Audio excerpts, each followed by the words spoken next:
Te hablamos de frente. Entérate de lo que sucede en el epicentro informativo con nuestro análisis de capital importancia. Oye, Villa, pues bueno, cambiando de tema, ahora sí lo que sucede en el panorama político del país con estas elecciones que eran un punto referente de lo que se va a venir para el próximo año con la elección presidencial o con este proceso electoral que prácticamente ya inició con una precampaña o una campaña interna de los aspirantes principalmente a Morena y de la Alianza. Hay quienes ya se mueven, pero lo más importante era ver el operativo, el trabajo de calle, el arrastre que se tiene tanto de Morena como estos partidos políticos que unieron fuerzas. Y es donde termina por evidenciar lo que ya se había anunciado. Primero, la crónica de una muerte anunciada de la 4T con un candidato pésimo, con una campaña pésima, con un debate pésimo, con un planteamiento desde la dirigencia nacional de Morena pésimo, que es lo que sucedió con Guadiana en Coahuila, y por eso termina manteniendo el PRI este bastión que ha sido histórico para el revolucionario institucional. Y en el caso de Edomex, pues también ya se veía venir un amplio margen, más de 1 millón de votos, lo que marca una diferencia de casi un 8% en Delfina y Alejandra del Moral. Vemos cómo pues el planteamiento era prácticamente lo que se había vaticinado.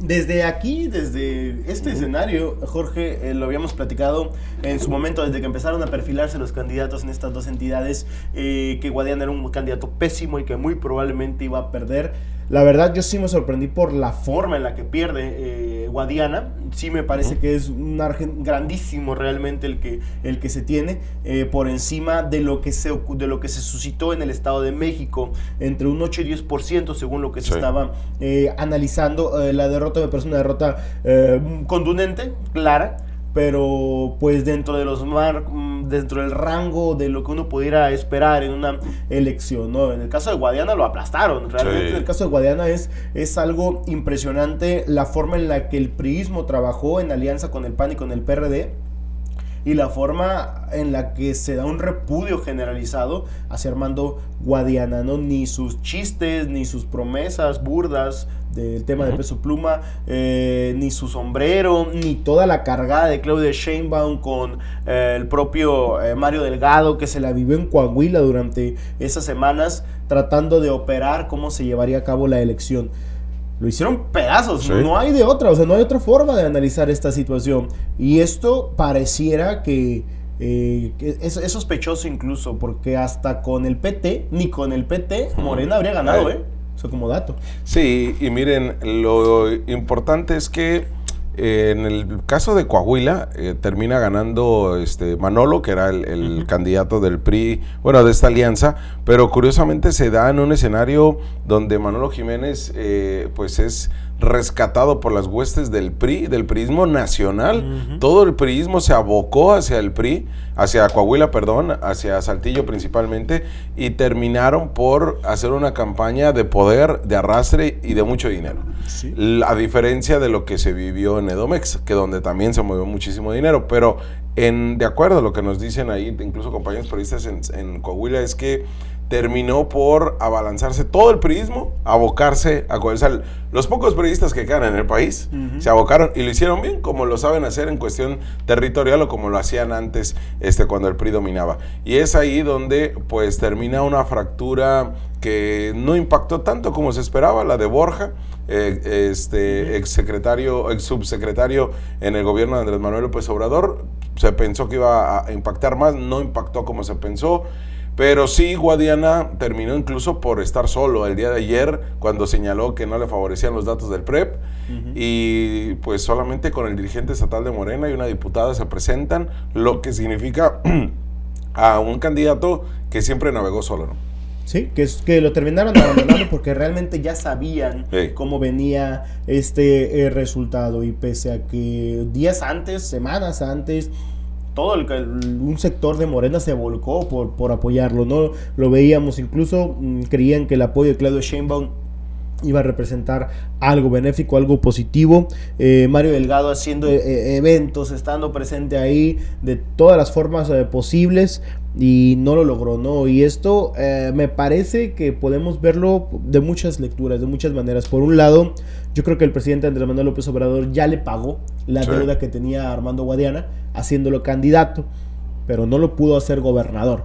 ¿Y por qué lo decimos? Porque años atrás, cuando buscó la elección del presidente Andrés Manuel López Obrador, un perfil como Guadiana respaldó a AMLO de muchas formas, y por eso lo terminó por rescatar o por respaldar. Lo mismo que pasa con el tema de Bonilla, por decirlo de alguna forma. Si bien eran amigos, le pagó con la gubernatura de 2 años y a lo que sigue. Esto fue lo mismo. Y por otro lado, Jorge, seguramente es el discurso más sencillo, la visión más sencilla. Esto es lapidario para el 2024, ¿no? Sí, y vemos como un Mejía Verdeja, y eso es un llamado a Jaime Bonilla Valdés, Mejía Verdeja, quien lo arropó según el Partido del Trabajo para que fuera el candidato, e hicieron que traicionara a Morena, y le dio un giro a su vida porque tenía un puesto pues importantísimo a nivel federal como subsecretario de Seguridad. Lo terminaron abandonando, lo dejan solo. Y le digo, esto es un mensaje a Jaime Bonilla Valdés porque el PT así se la juega, O sea, acá el PT van a dejar solo al bonillismo porque solamente les interesa en cuestión de una narrativa política, no más. Y en Coahuila fue un claro ejemplo de cuando el PT te deja solo, que realmente el PT no tiene una gran injerencia en la política o en tema territorial para conseguir votos. Pero ahí lo que estamos viendo en la imagen, Villa, es cómo queda Morena con estos 23 estados que gobierna ahora, donde solamente pues el PAN mantiene los estados conservadores, eso ya lo sabemos pues desde antes de esta elección. Y más o menos Baja California. Y más o menos Baja California, que tendría que ser como un azulado vino tinto. Y rojito también, y tricolor ahí medio metido, ¿no? Pero bueno, ahí tenemos Yucatán, Chihuahua, Querétaro, Guanajuato, ¿no? Lo que terminan, Movimiento Ciudadano con sus bastiones que ha terminado de ser Nuevo León y Jalisco, y bueno, el PRI con Durango y Coahuila se mantienen pues fuertes, ¿no?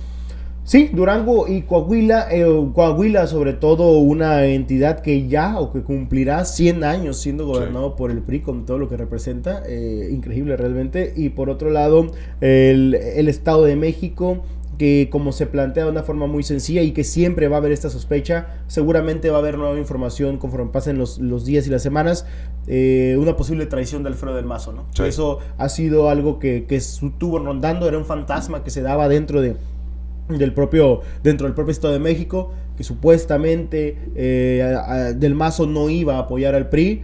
Y bueno, este 8-10% del que estamos hablando pareciera que es precisamente esto que empuje que le pudo haber dado la gubernatura del Mazo, ¿no? Y qué bueno que lo señalas, Villa, porque fue una posición diferente de Del Mazo en el Edomex que de Riquelme en Coahuila, ¿no? Sin duda. O sea, y marcan una tendencia, o sea, obviamente sabemos que cuando el Estado, y hablamos del Estado del gobierno estatal, se mueve en torno a una elección, pues tiene una presencia importantísima.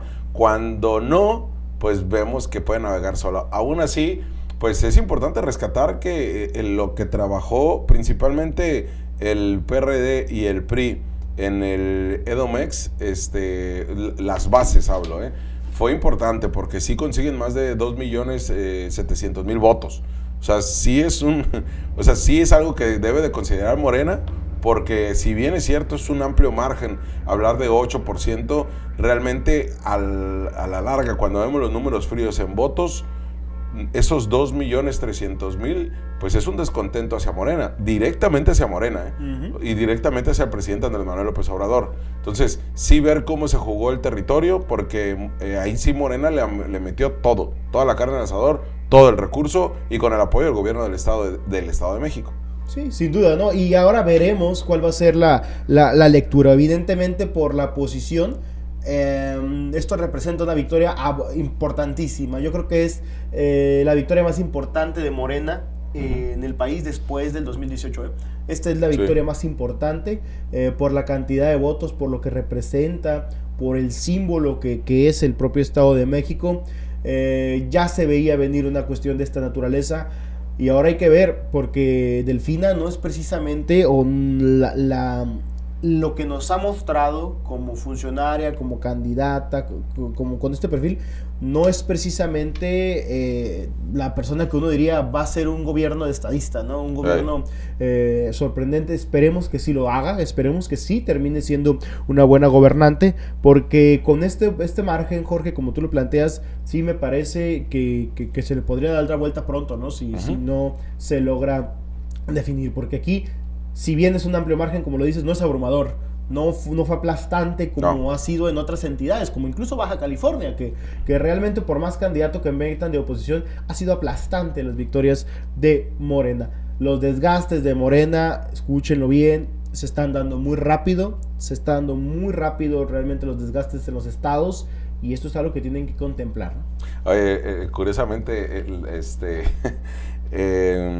Manolo termina por señalar, se me hizo muy curioso pues como lo plantea, porque al final pues ya sabes que la típica, Manolo Jiménez, que es ganador de Coahuila, la típica es hacer un gobierno con toda la gente y todo, pero le dijo al periódico El Universal que está dispuesto a forjar la unidad de Coahuila, por lo que dijo, invitaré a Guadiana y a Lenín Pérez, que eran los opositores.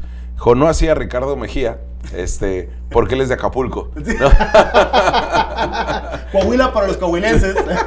Ya lo desterraron. Sí, ¿no? Coahuila great again. Ya nadie lo quiere, ¿no? Sí. Oye, y también otro dato, ¿no? Que también puede ser interesante, cómo el PRI, en una candidatura que sabe que va a perder, le deja la candidatura a una mujer, ¿no? Sí. Como ocurrió en Baja California. Exacto. Cuando el PRI sabía en el 89 que iba a perder, sí, que le cede la candidatura de una mujer, ¿no? Ahí le dejo como dato extra, porque pareciera que ahí es una forma de... Como violencia política, como ¿no? violencia política de género, ¿no? Por así llamarlo. Como que la mandaron a la derrota, ¿no? Sí. Por comentarlo de alguna forma, ¿no? Sí, sí, sí.